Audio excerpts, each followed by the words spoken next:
Well, welcome to the February 15th, 2022 session of Tangerine SDR and Hampshire Technical Session. My name is Dave, KV0S, and this week I spent some time getting my HPSDR radios working. I've been working on a couple other side projects, and then we've had some house construction. We're building a portico or front porch on our house, and I've been supervising the contractors that are doing the work. So hopefully it'll come out the way I want it. So that's about it for me. Next on the list is Nathaniel, W2NAF. Go ahead, Nathaniel. Thank you very much, Dave. It's been a busy week again. I think one of the big things of interest to this group is I have the draft of the Hampshire workshop agenda now posted to the website. And so you can go here and we have all the oral presentations on Friday afternoon. And then Saturday morning, we have the invited tutorials, and then all of the poster and demo sessions. We'll have a overview, 2 to 3 minute talks from each of them, and then it'll be a poster session all afternoon. So that's now up. Also this year, we're going to have a special event station. So Rob Suggs, NN4SA, he's actually an employee of NASA. He is coordinating the special event station. Gigaparts is going to be lending a Yaesu FTDX10 hybrid SDR to the station. So they're going to have that up and running. So it should be really good. I'm continuing to work on logistics. I've been trying to negotiate with the hotel. It looks like I'm not going to be able to get a general room block for everybody. I'm going to be able to get a limited number of rooms at a discounted rate that I have to use for the people who are funded through the workshop grant, and possibly some additional presenters, but it's going to be unfortunately more limited than I would like it to, but it's kind of how it has to be. So, but we're making great progress on it. I think the agenda looks really spectacular, and I'm really looking forward to this thing working. So W2NF, back to that. Fine business. And next on the list is Bo Bruce, KM4YMI. Go ahead, Bo. Hey everybody. I'm new to this group, but just joined tonight. I had been interested. I participated in the Festival of Frequency Measurement and the solar eclipse event back when that all happened, and then saw all the work that was being done on the GRAPE 1 and the personal space weather station. Got excited about that. Reached out to Jim, K4BSE, on this call, who lives pretty close to me. I live in Atlanta, Georgia, or Decatur, which is just outside of Atlanta for those that might be more familiar with the geography, and successfully built my GRAPE 1, got it working this week. And so I'm pretty excited about all that, and glad to be a part of the group and learn more about all the great work you guys are doing. Thanks. Very good. Welcome. And next on the list is Bill in 8ET. Go ahead, Bill. Okay, not too much to report here this week. I was hoping Jonathan Rizzo would be on tonight. I don't see him yet, but hopefully he's got the parts that I made for him for the seismograph, so we can start putting that together. And other than that, I've been busy just running around as fast as I can run, which isn't very fast, and getting nothing done. So I'll see what I can do for next week. Back to you, Dave. Well, fine business, and Jonathan is here, so we'll get to him in a little bit. Next on the list is Bill Engelke, AJ. I always mess up your call. Sorry. Hey, before EJ. Yeah, I spent the weekend in Orlando at the Orlando Hamvention, working with Scotty manning the Tapper booth, explaining the personal space weather station related projects to a lot of folks. And That's about it to report from here. Everything else has been related to the NASA project, which Nathaniel, I'll get with you tomorrow at 0800 local time for that. So back to Ned. I had a question for you, Bill. Did Yeah. you get a lot of interest in the Tangerine project? Yeah, there's a lot of people who are interested in, I mean, the question always comes up, when can I get one? And so, Yeah. so I mean, we're just hanging out there. So, Yeah. yeah. Very good. Did you hand out lots of chips? Well, we handed out a lot of tangerines. I mean, Scotty said he was going to get like Lay's and Pringles and those kinds of chips to hand out. No, we know. We handed out the edible tangerines, and Okay. a lot of So- people were interested in that is because it was the only healthy snack one could have at the Ham Fest. So Sounds Very about good. right. Well, thank you, Bill. And next on the list is David in one HAC. Go ahead, David. Oh, hello, everyone. And regarding chips, a friend of mine actually developed a system that could write on Pringles chips with food grade ink. I don't know if anyone remembers that, but they put trivia on them at one point. Maybe we could get some of those printed up with the HamSci info on it. But regarding what we do here, working on the presentation that I'll do on our wideband loop antennas, and I was able to get one of the inexpensive Chinese ones that I want to compare to the original model. What's the MTA 30 or whatever it is, isn't very well regarded in terms of its preamp, but the plus version I got a hold of, and I haven't seen much in the way of reviews, so I'll do some testing on that, see how it compares. But we use loops from 1 foot in diameter to 10 feet in diameter, and I'll do what I can to present comparisons as to what they're all very good for. Actually, 20 feet. We've got one down at South Pole cross 20 loops feet. that's 20 feet high. So I think that's, well, actually also there was, it's been an interesting discussion on town cards for VLF use. That's another thing that I realized, that those of us who know what we're looking at probably should grab some of those and do some real characterization, because as we know from designing the VLF card for Tangerine, there are wide differences in the response and filtering for that each of the chips have. So if we know what the chip isn't in there, and a lot of the ones that I know Jonathan recommends, we do know what it is, but a lot of them are just black boxes. And it would be good to do some characterization of that. That relates not only directly to here, but also to the low cost personal space weather station, the kind of work that's being done there. So I guess I'll put it back to Nat. Okay, very good. Next on the list is David Waugh, KE8 QEP. Okay, not much to report here. I spent the weekend putting up an antenna, and I have not gotten to modifying the magnetometer board I got from Bob Benedict, and so I'm hoping to get that done this week or this weekend. So that's it. Back to Dave. Fine business. And next on the list is Dave Woodward. Comments, Dave? Good evening to all on the net.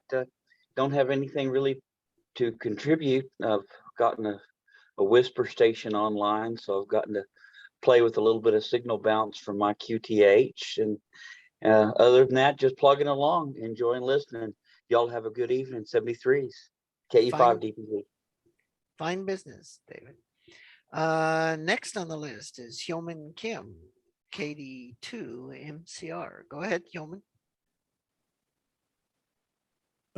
Yeah, good evening, everyone. Yeah, there's nothing, not so much to report other than I'm still working on ULF waves in both hemispheres, which has been my focus of my studies these days. So looking at like ULF wave signatures at both hemispheres, that's something that, you know, I'm planning to do with the future Hampshire personal space weather station.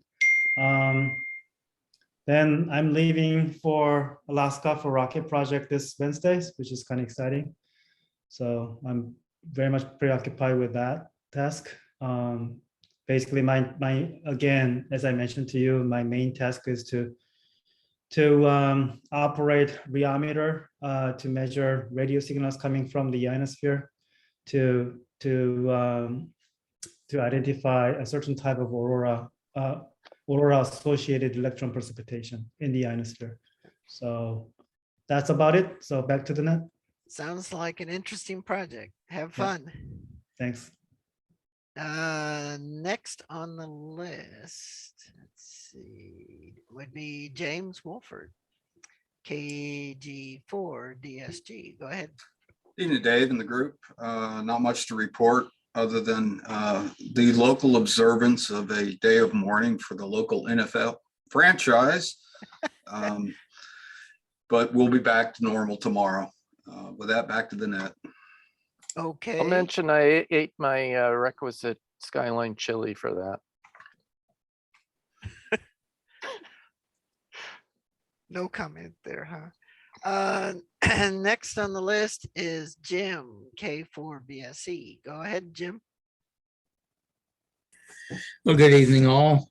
Not a whole lot to report here either. Unfortunately, I started doing some more background research on this volcano and what effects that could have had on solar propagation. I got a lot of good ideas last week on places to find information and other ways of looking at the data, and started on that.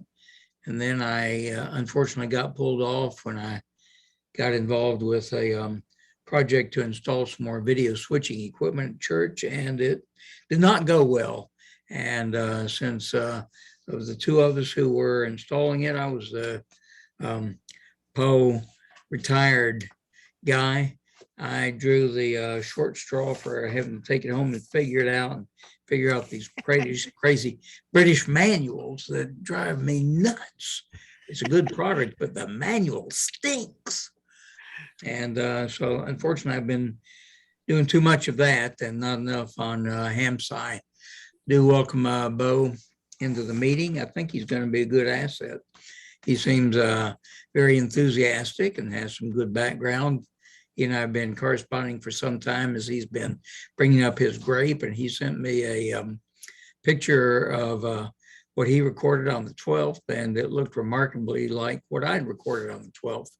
And we're only, what, Bo, maybe 20, 25 miles apart as the signal flows. Yeah, something like that. Yeah, and so it was gratifying to know we got pretty close to the same thing. Back to net, K4BSE. Well, that's always good to get more or less the same thing when you're similar situation.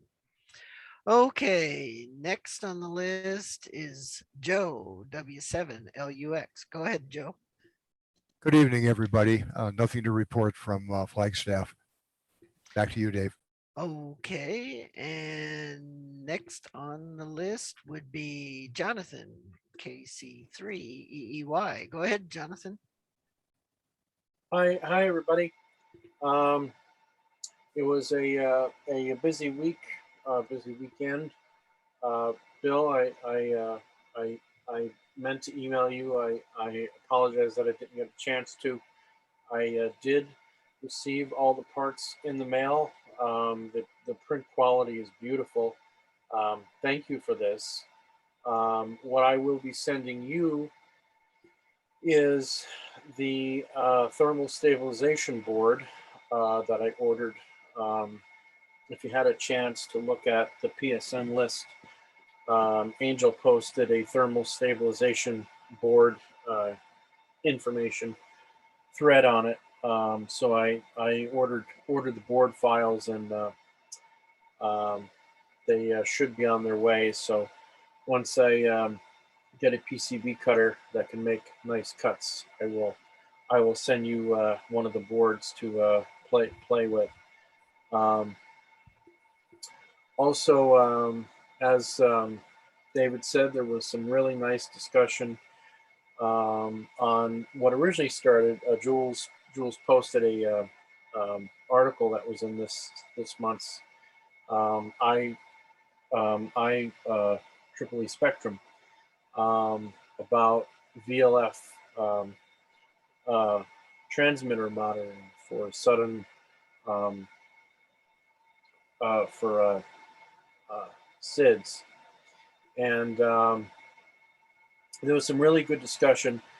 I actually was able to find that very SID that was mentioned in the article. It was a really nice capture, really nice enhancement, very visible in the plot. So I was really happy about that. If you want to search for SIDS in VLF transmitter data, what you're basically looking for in the VLF band, there's an enhancement in propagation, and as the name says, it's sudden. So it's usually within the span of like an hour or a half hour. And what you do is you compare it to the you look at the X-ray flux for that day when there's some solar activity, and you look in your data to see if you have any enhancements. So it's a manual process, but it's really cool when you actually get it. And so I was happy about that, and there was some good discussion about sound cards.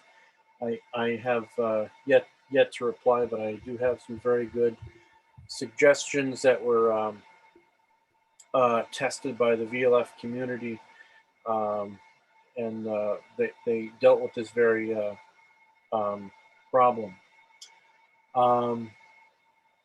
Also, the Trimble Res 720, that's the L1, L5 GPS timing receiver.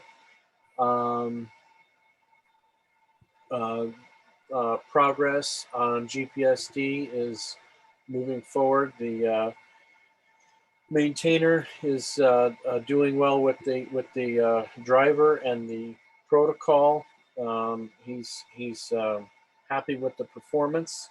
I actually received my parts today for the adapter that I'm gonna build for it. So it'll work with my existing Trimble interface board. So I look forward to testing that. And if anyone has Facebook, I invite you to search for a group, Earth probes used as an antenna. There's a really nice post about the author of VLFRX Tools, how he got interested in VLF and how he got interested in using Earth probes, Earth antennas for amateur signals. And there has been a lot of success with using Earth probe antennas to send amateur signals below 9 kHz. If anyone has Facebook, that's all I have. Back to the net. Well, fine business, Jonathan. Next on the list is Michael, AA8K. Go ahead, Michael. Well, thank you, Dave. Greetings to everyone listening.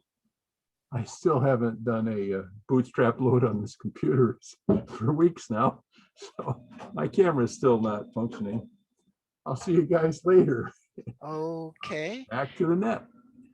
And we had one jump in here. Dan in for XWE jumped in. Any comments, Dan?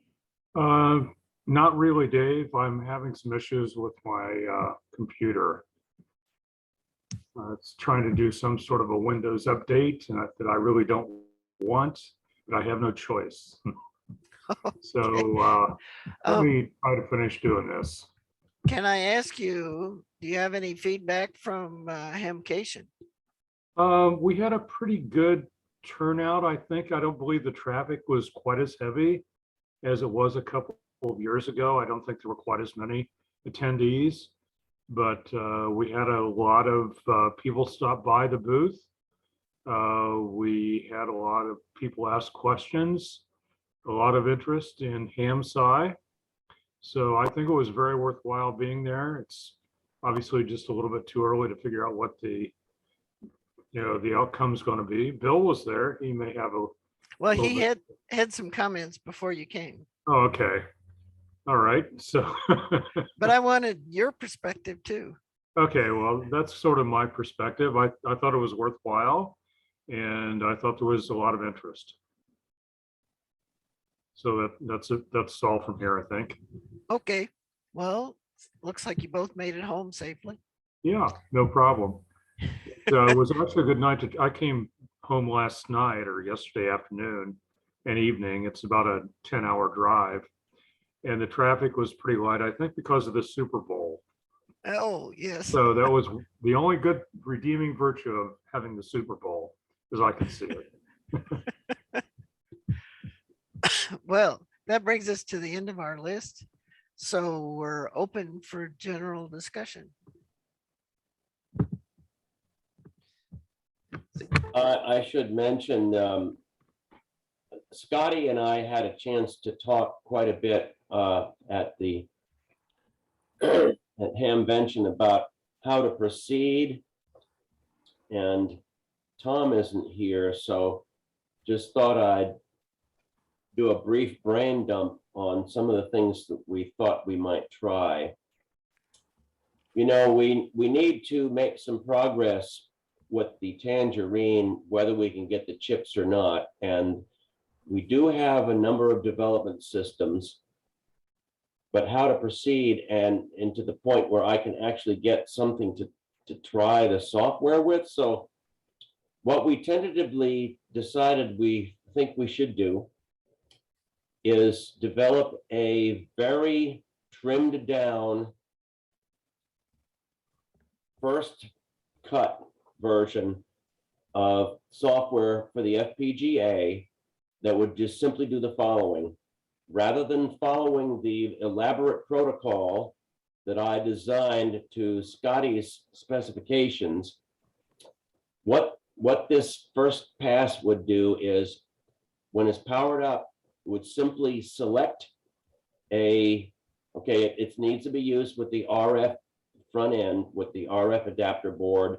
It would select a frequently used frequency, 5 megahertz, 10 megahertz, probably 5 would be good because we can then do direct comparisons with the grape. It would just come on and start spitting out IQ samples to a fixed port, say 1024, whatever we think. And you can see it pop up on TCB dump when it starts working. You see the data there.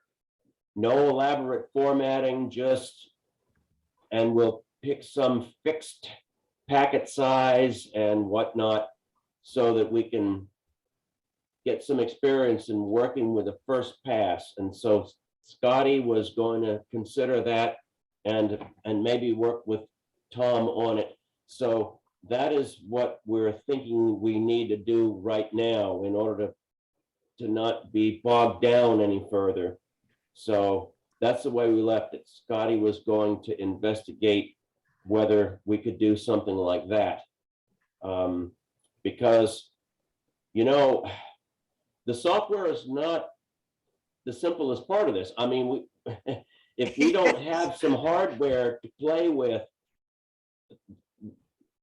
we're just going to I'm not sure what we can do other than start thinking about asking the NSF to give a no-cost extension or something. But if we could at least have something, a first version that would just do the simplest function that gives us the ability to watch Doppler shift on WWV, that would at least give us something, a direct comparison to the grapes. So anyway, that's my 2 cents.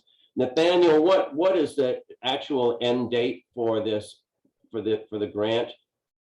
So Do you the know technical, offhand? yeah, I do. It is technically this December 31st. So Okay, it's coming up. So, because, okay, I'm wondering if maybe the subcontract, what ours is, I better double check with Travis on this, because he told me it was the end of this current fiscal year, which would mean September 30th. So No, and you can see the award. So first of all, you don't have a subcontract. You actually have a direct grant. right, yeah. And Correct. and you can see that award directly on the webs, and it is December 31st. Okay, all right. And I do anticipate that we will need to apply for a no cost extension, which as far as I understand, are pretty much routinely given.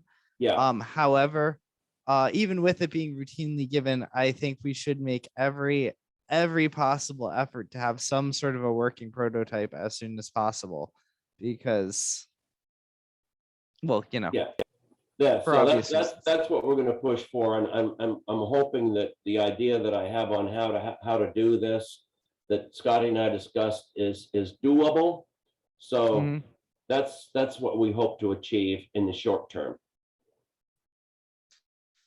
So back to Nick. That sounds really good. I had a question for Dan. Dan, are you still there? Dave, I'm still here. Okay. Do you guys have any more IQ2s sitting around? Yes, we have quite a few of them. It seems like that might be something we could experiment with. I have one, but that would be one. And I went through the last week updating the firmware and all my HPSDR stuff. But what I was wondering is taking some of that and having it spew out I and Q. I found the code, that the HPSDR code that does that. So we could do something similar. It's not as high powered as the Tangerine boards, but it's an equivalent thing.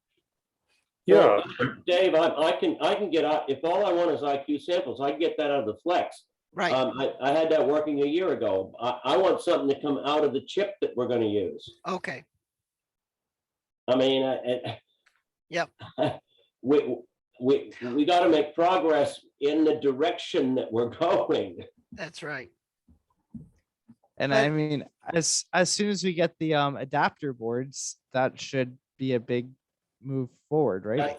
Yes. Yeah, and I think the plan for the adapter boards is that's not far away, quite honestly. So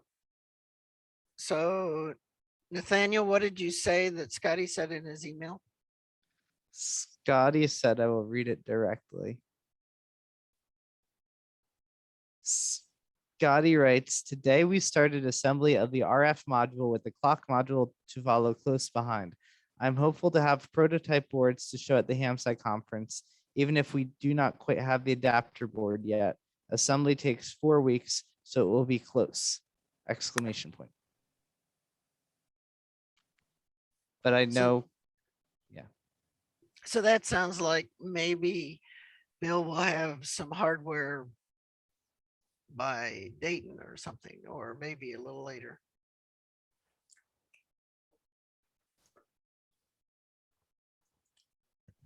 Who knows? I did want to mention Dave Whitton is not here tonight because his father-in-law passed away, and he was taking it today. He was taking his wife to the airport to fly to Europe to be there for the rest of the arrangements and stuff. Yeah. Where in Europe? Romania. So. Wow. And But, Hyomin, you've Go ahead. I was gonna say, Hyomin, you've been in touch with Dave Whitton before. Are you going to be able to do anything with that data? So yes, I actually spoke with him briefly about the data that he's been collecting. Basically, so there are about 10 participants, meaning 10 different locations, maybe slightly more than that. In that range, like maybe 10 or 12.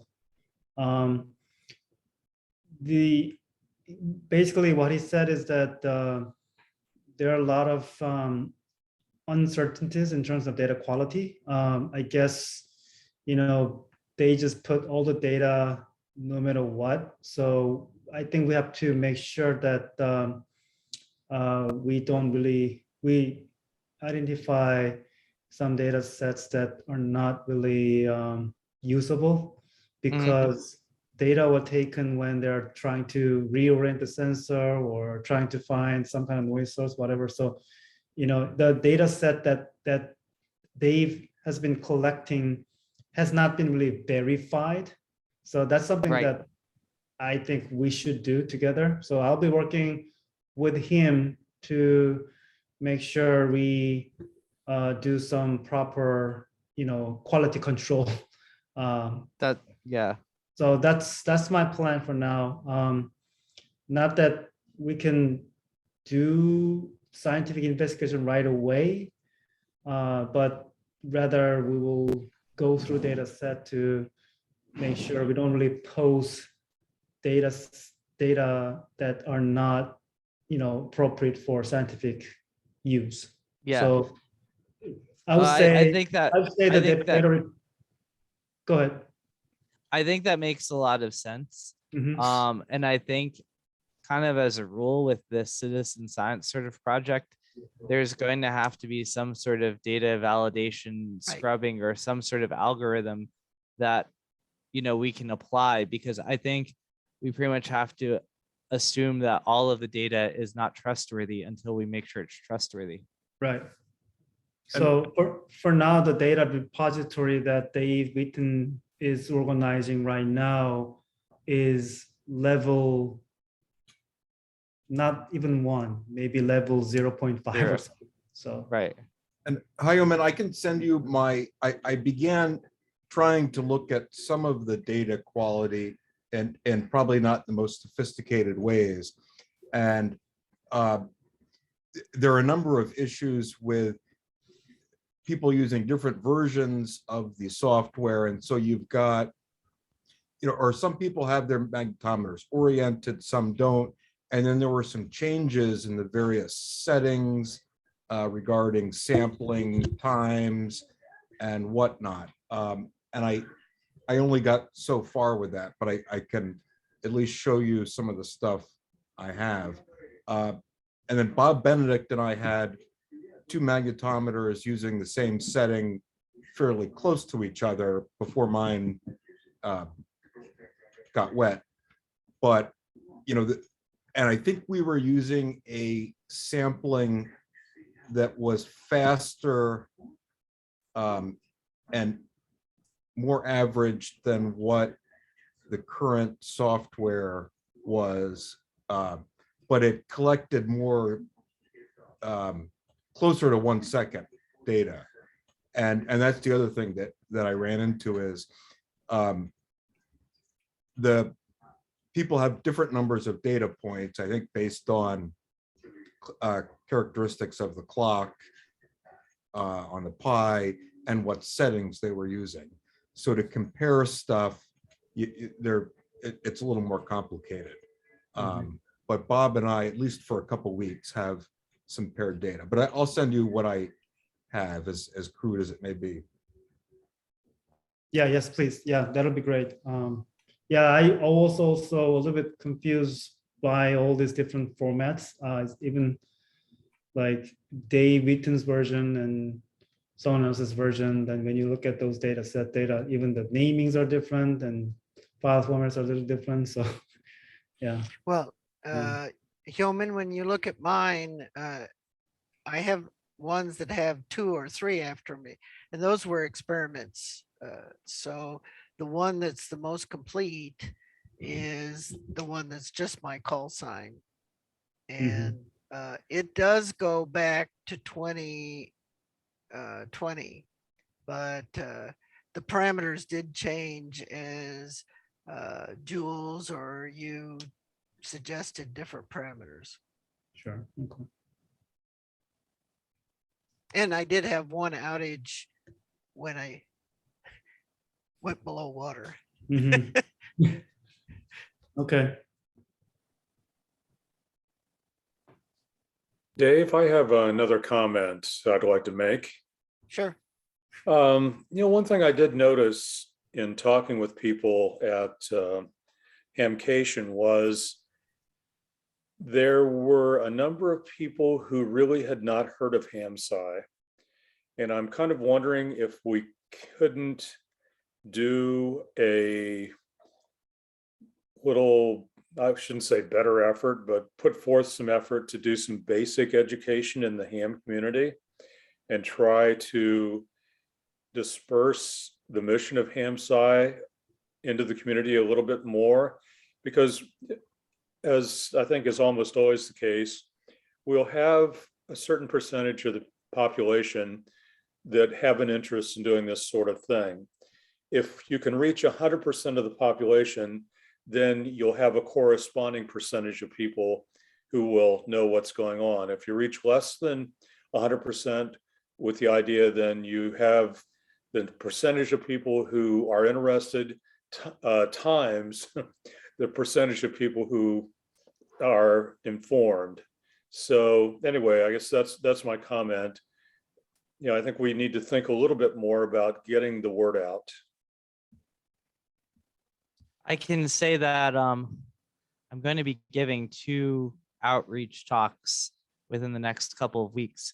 One, I am planning on submitting a talk to QSO today. So I have to put that together. So everything is like, all right, next thing I have to do. So I've got to put together a QSO today talk. And then I also just said I would do an outreach talk for something called the Rat Pack, which is the person who reached out to me for that was Oscar Resto, Kilo Papa 4 Romeo Foxtrot, and he says that he represents the Radio Amateur Training, Planning, and Activities Committee, or RAT Pack, a group of ARRL section managers appointed field leadership and ARRL members. We host nationwide amateur radio Zoom presentations twice a week. We wanted to invite you to give a presentation on Wednesday, March 2nd, 2022 on HamSci. So I'm going to be doing that one as well. So there's at least 2 more. Well, and I think again, this hopefully this week, I will put another notice out to the ARRL, and the ARRL has actually been very positive about giving us publicity about like the HamSci workshop and things like that. So we're in like the ARRL news all the time.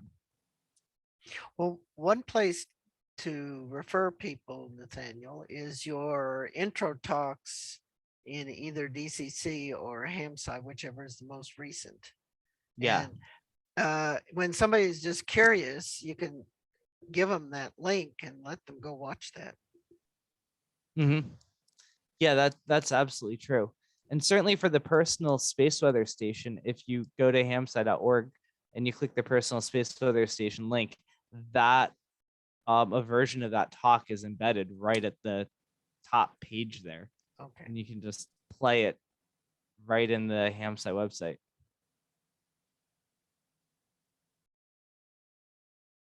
But yeah, maybe I should do another. Let me get this updated talk done. I've got to get it done within the next week or so, and it should have some more of the latest sort of things we're doing. I I think think people, oh, sorry. one other thing that kind of that I think we have to work on, and I think it will solve itself with time, but it's basically like how to scale up. You know, once we actually get the Tangerine and these other things working as a system, you know, a lot of people say, well, how do I help out? And a lot of people just want to be data collectors, or they don't, you know, they don't necessarily understand a lot of the science. And so they're looking for something they can just buy and like participate with data. And, you know, for the magnetometer and the grape one, when people have been able to build that, have kind of been the closest we've gotten to that so far. And eventually we would like to have it so that, you know, all of these systems are readily available, and that we then have a pipeline. I know in terms of a data analysis pipeline, and I'm talking with Christina right now. I outlined a method that when we get all of the grape data together, I outlined a method of how we could analyze all of it to look for certain patterns to help identify certain important questions about traveling atmospheric disturbances. So we do have a path forward for handling all of, say, the grape data, but getting people who come to us and are like, how do I help? How do I help? You know, we need to get them hardware, I guess. Yeah, I think I think a lot of people that I've talked to would be really interested in participating. And if the magnetometer board was ready, I know a lot of them would be ready to install it, you know, tomorrow. The grape's a little more work, having to do the surface mount work.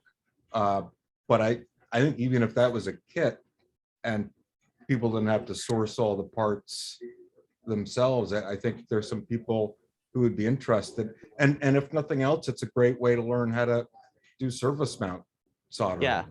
And I mean, so far the project where people have had to source the parts, that's actually been very well received. We've gotten a lot of participants in that, which has been really good. Well, and I will mention that Tapper would be happy to have more things to sell. Right, Dan? Right, Dave. I agree. I think Case is still trying to come out with the grape version 2, which I know John Gibbons is planning on giving an update talk about. And I know he's made progress on it. So like I know he's come up with the distribution amplifier. He sent me a version of it. I think he sent Bill Engelke a version of it as well. And I know that he has recently redesigned the new receiver so that it is not dependent on an FPGA, which originally he was planning on using an FPGA for it, but with the chip shortage, he's going back toward older techniques. So he's going to talk about that at the Hampshire workshop. And I think when I've talked to Case before, they did seem amenable to having Tapper sell the kits of these things. So I'm hoping that once they get that grape version 2 design out, they're going to be willing to just have Tapper, you know, produce these things and help get them out in the wild. Yeah, I think Tapper has a little bit of a problem with kits. At least they have in the past. I mean, it's actually easier to sell a complete finished, ready to go board than it is to put together a kit. Yeah. But, well, you know, I think with this with the gets that grape, well, with the grape too, once the design is done, they'll be able to do like a single board, or it won't need to be a kit. Yep. It's just not there yet. Yeah.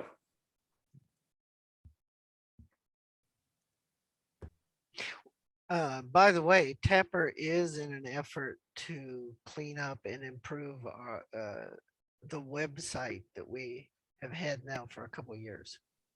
So we have volunteers and we have people working on it. That's great.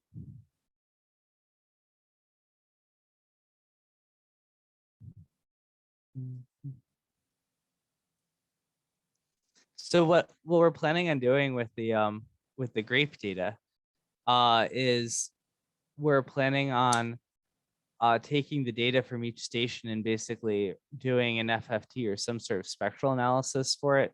We're going to look for enhancements in the power in the MSTID medium scale traveling atmospheric disturbance band. We'll try and come up with a number that gives you an index of, do you have elevated MSTID activity over your area or decreased MSTID activity over your area? And then try and make it so you can compare it to other stations. And we'd want to be able to answer the question, like, where are the MSTID hotspots? Do you see more MSTIDs in the northeast? Do you see more MSTIDs in the southwest? Do you see it equally distributed across the nation? And by answering that sort of question, it should be able to help help understand where these traveling atmospheric disturbances are coming from.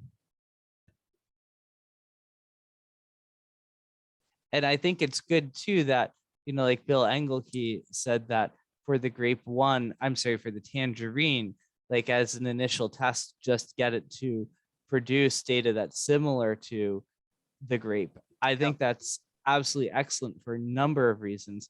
One is because it will, help test the Tangerine and give them something to work with. Two, it's going to augment the Case Western grape network and data.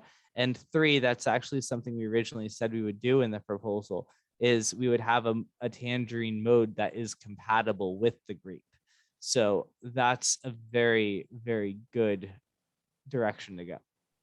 One of the things that I'm going to do here pretty soon is I'm going to write a little adapter code that you can put on a grape that is the grape that is running the GNU radio package that I developed that stays spectrum data to upload to the UA central control system. So we can start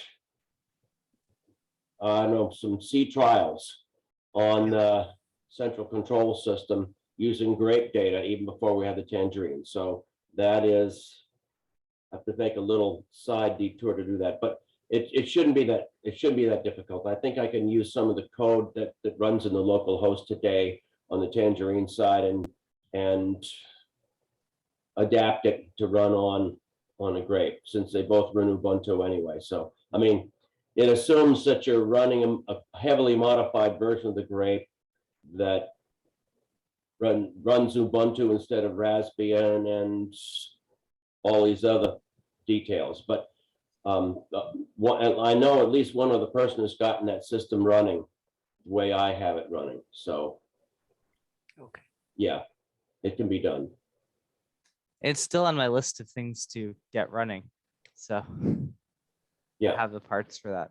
But yeah, I think doing that approach where you write that adapter code to go from the GNU radio spectrum package to something that emulates what the Grape 1 is doing right now, I think that's perfect.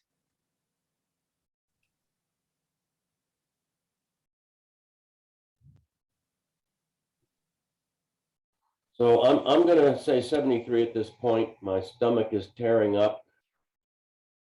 Got the big surgery on Thursday that's supposed to fix that. So, but anyway, I'm going to say 73. I'll talk to you tomorrow. Thank you. Oh, good night. 73. 73, Bill. Be well.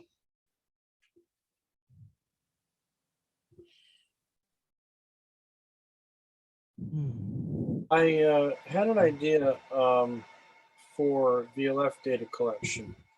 And it kind of emulates what the author of VLF-RX Tools does. So what he does is he runs an Amazon AWS with his software, and he collects streams, 32K sampled Vorbis encoded streams from his VLF receivers. He watches the Dreamers band spectrum, and he also runs the event detector to detect whistles and other natural events. He has a buffer of like 20 days worth of data. And when the Tangerine SDRs are all running or when people are running the VLF module, on the Tangerine SDRs, I was thinking that the data would be streamed, that it would not only be processed locally like it is on mine and Nathaniel system, but it will be streamed to a central server, and it will it'll detect events, it'll monitor spectrum, and it'll do a number of other things. And that seemed like a pretty good direction, because this way we could assist Paul in his data collection and actually collect some data on natural radio events with a distributed network of receivers, because right now there's 6 running on Paul's network, and I would like to add more to that. So that would be a great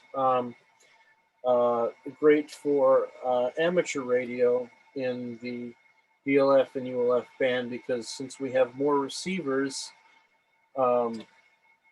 gathering data, and remember, amateur transmissions on VLF and ULF are often in simplex mode, and they are not done in real time. Decoding is done after the fact, after the message is sent. So this sort of thing is it'll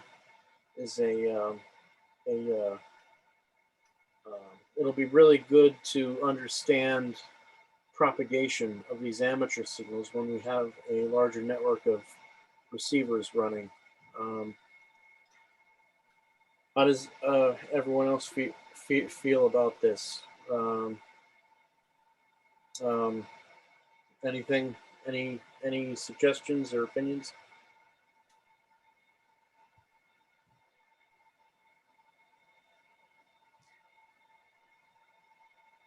So, say that one more time, Jonathan. I'm sorry, I've got a million things going on here.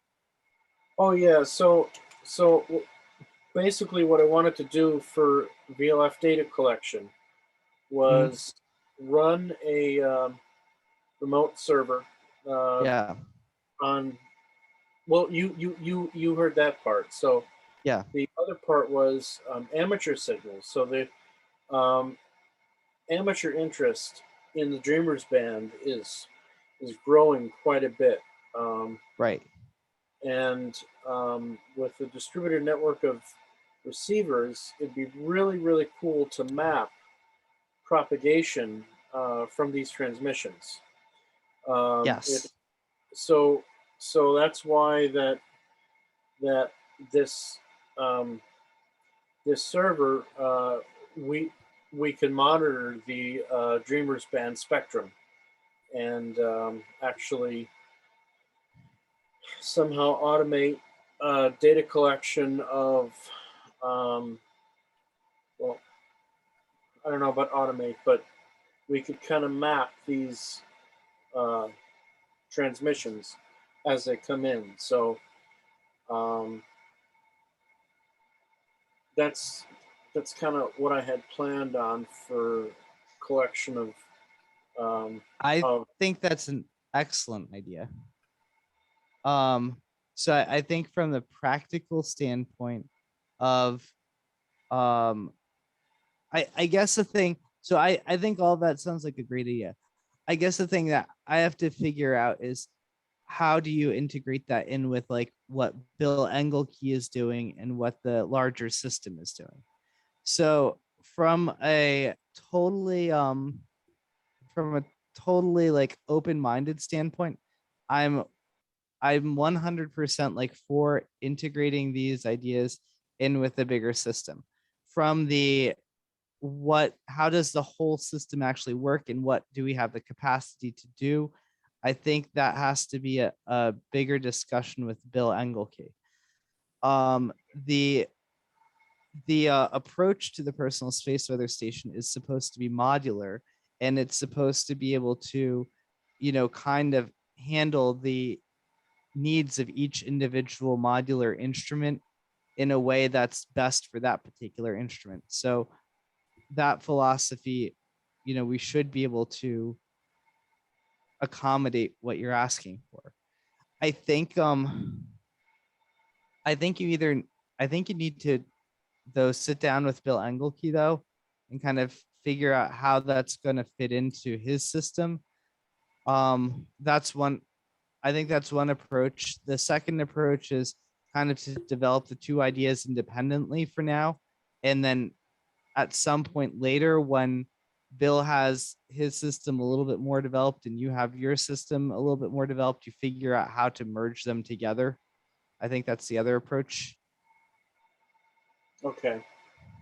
Yeah, because there was that discussion on converting VLFRX tools data into digital RF, and um, and understanding, what Bill had planned on doing anyway with the data, because at first I wasn't really clear, because I was thinking about how Paul does it. Paul grabs data from each one of his receivers, and he already has analysis tools ready to go, doing event detections and things like that. He has all that going, and I had that in my mind that, well, that's how this is, but if it's like raw IQ data, then it uses a lot of bandwidth. So that's why that when Bill explained it to me and how he had planned on doing it, I think we could integrate a lot of this with his system, and I think it would work, but I guess as the data collection methods or the data analysis methods with the data develops more, that's probably when we could discuss integration. Yeah.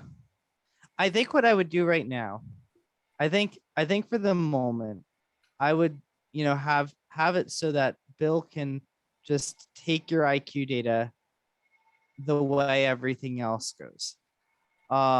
And so that it goes through the standard data routing procedure that all other RF data on the system works with. I think I would also, and that's partly because that's going to be a standardized approach, and that kind of falls in within the scope of what Bill has to do anyway. Right. Then what I also would say is your daemon, or whatever the program is to do your data collection, can it run simultaneously or in parallel to what Bill is doing? Absolutely. Because I also don't see a reason why, if a person has enough bandwidth and if they have enough computing power, why you couldn't run both at the same time. Oh yeah, I mean the local control computer or system, or whatever was planned to actually uh, um, get the data from the Tangerine Right. into some digital format, and Yeah. upload it and analyze it. That same computer can also run VLFRX tools, Right. and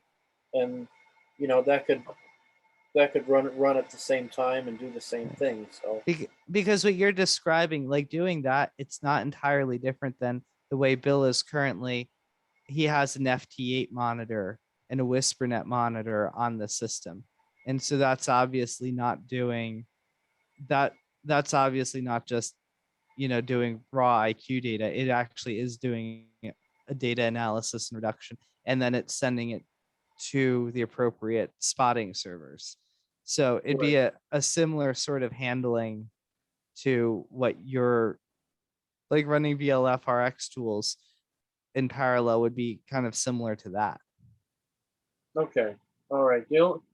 So with amateur signals, the only caveat is there's no since it's a simplex mode, transmissions have to be announced either in advance or after they occur, because how it works is that someone sends a transmission or they send a carrier. Because of the limitations with the VLF band, specifically with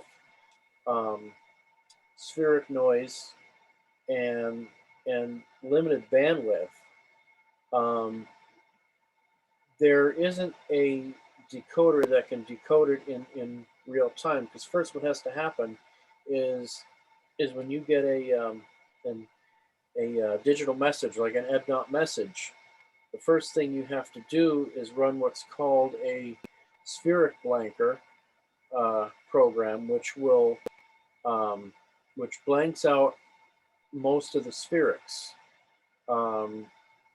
cleaning up the band. And then once you do that, then you can either feed it into the narrow bandwidth spectrum analyzer to do integration and find a carrier, or feed it into the EBNOT decoder. But all this is done in a delayed manner, and so there's no automated type of system yet. So that's going to have to be done like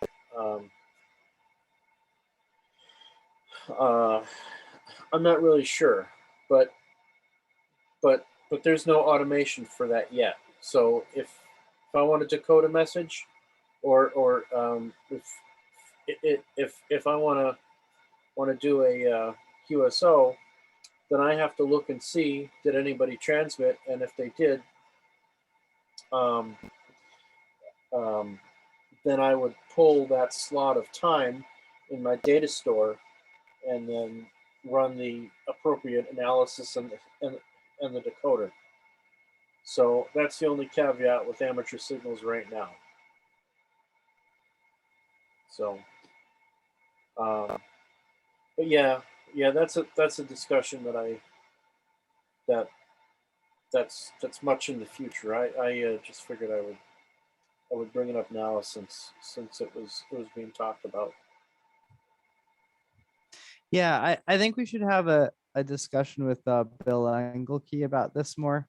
And I think this is also the sort of thing that when the adapter board is actually made, when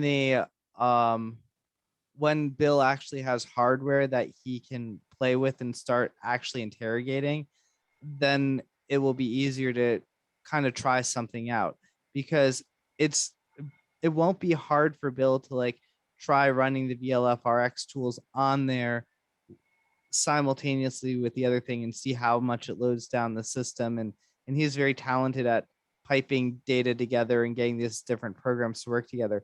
But right now, it's really hard to kind of anticipate what it's actually going to be like until we actually have the actual adapter board with the real FPGA running with all the actual hardware available to interrogate. So I think once he gets that, it'll be easier to figure out exactly how we're going to do the software. Well, actually, the way VLFRX tools is actually designed is that so Bill doesn't really need any hardware yet. I could simply forward a stream to Bill, and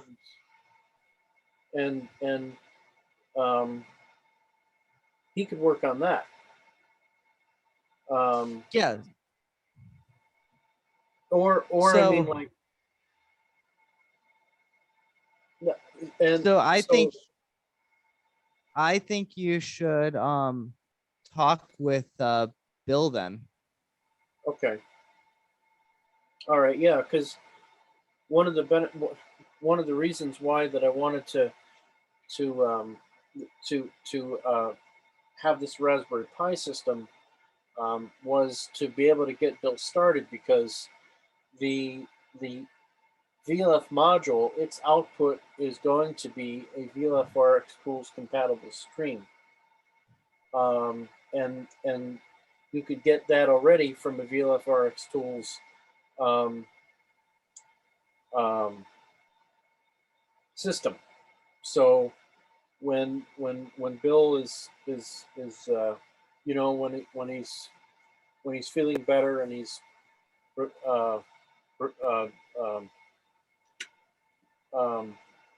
when he's ready, I could get him started on a basic data analysis, you know, example, and then he could just go from there. So the good thing is that Bill doesn't have to wait for this to get built. We could already send him a stream. That sounds good. Okay.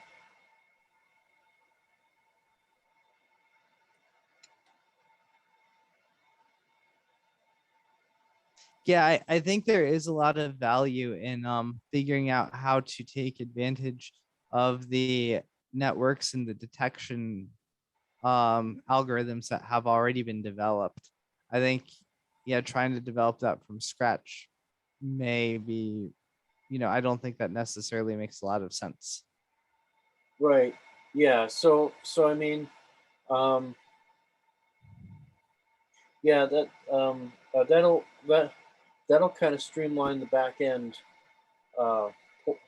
portion of this, because we already have something running and working, and he could get started right now because the tool set is already available. So when he gets back and he gets better from the surgery, then, you know, we'll just have this discussion at another time.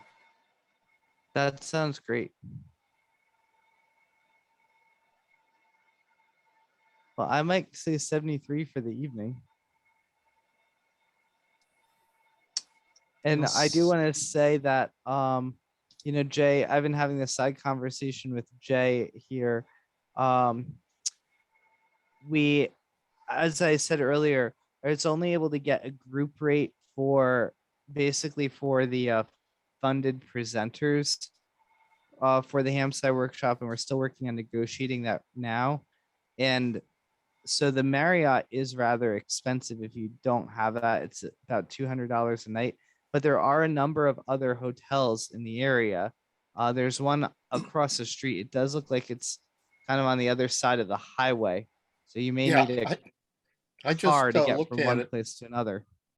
I just checked your map that you sent, and it's a lot less expensive. And Yeah. it's the chain is Drury Inn, which is not a bad chain. They're okay. Mm-hmm. It's coming up at 136 a night. Yeah, which is a lot cheaper than what Marriott was at around 200 a night. And if you zoom out some more, you can get these. There are some other options as well. Thank you, Nathaniel. Thank you. You're welcome. I'm sorry I can't do better. Hey, you know, I hope that helps. It's the old saying, the difficult we do immediately, the impossible takes a little bit longer. Yep. I just noticed extended stay, which is not that far down the road, is 78 a night. Oh, that's for tonight though. For now. Yeah. Got to put the dates in. Well, if now you're back into the range where my plan A was for me to rent a car, because my car won't make the trip down and back. And it's about a 600-mile drive from Detroit. So to take 2 days to drive down there, you know, With take the a dates, leisurely. with the dates, it's coming up 100 a night at extended stay. Yeah. So that that may work out to be real well if I have a car there. Yeah, And if you have a car, that's kind of a piece of cake then. yeah, because I'd really like to And then see I the can place again. I can tell you that 100 a night is cheaper than the group rate I'm able to get anyway. So Oh, well, they just priced themselves out of the market. Thank you for your information, Nathaniel, you're welcome. and take care and be safe. Thank you. So And I'll I say hope your family is 73. also safe and well. So far, so good. I see Jules came on. Hi, Jules. How are you? Yeah, I was dealing with some family stuff that we were doing tonight, so I couldn't make like last weekend or last Monday, but I'll be free on next Monday, so I should see you at the normal time. Other than That sounds that, great. nothing much new to report here. Everything's going well. Wonderful. Glad to hear it. All right, everyone. Have a good night, and I will talk to you soon. 73. 73, everyone.